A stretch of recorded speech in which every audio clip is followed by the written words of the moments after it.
मैं कल उसके घर गई हूँ तो मुझे पता चला है कि एक्चुअली उसका मर्डर पिछले 3 दिनों से प्लान हो रहा था। On 10th of July I was working out and मेरे को एक कॉल आती है मेरी फ्रेंड की, मैंने उठाई नहीं।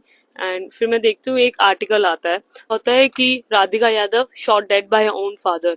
एंड सबसे पहले मैं राधिका को कॉल करती हूँ और मैं उसको बोलना चाहती हूँ कि थैंक गॉड कि ये तू नहीं है, थैंक गॉड कि ये तू नहीं है। एंड वो मेरा कॉल नहीं पिक करती है। फिर मैं आर्टिकल को फिर दोबारा देखती हूँ और मुझे वो घर देखता है, और बस मुझे ऐसा लगता है कि it's the end of the world. मतलब मेरे पैरों के नीचे से जमीन चली जाती है। Then I called her sister and मुझे somehow I managed to went to the cremation।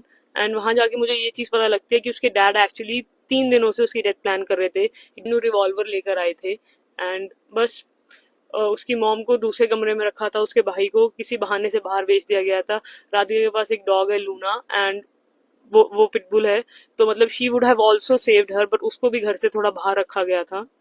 And he waited for the right moment और पीछे से मार दिया। मतलब 5 गोलियां कौन सा बाप मारता है, मुझे तो ये समझ में नहीं आ रहा। इतना उसने क्या ही करा था। अपेरेंटली उसके डैड उसके फ्रेंड्स उनके फ्रेंड्स के इन्फ्लुएंस में आके, क्योंकि उसके उनके जो फ्रेंड्स थे वो बहुत ज्यादा जेलस हो गए थे राधिका की सक्सेस से।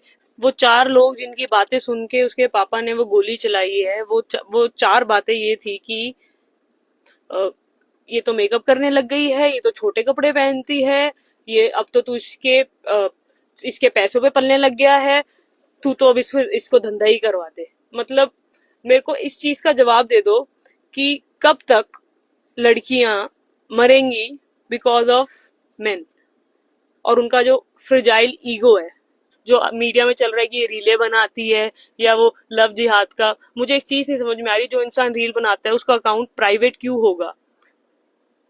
उसके अकाउंट में सिर्फ 68 लोग हैं, 68 लोग। जो इंसान रील डालता है उसके कभी इतने इतने कम फॉलोअर्स नहीं हो सकते हैं। अपना अकाउंट उसने प्राइवेट करा हुआ था। लास्ट रील उसने डाली थी 23 मार्च 2024।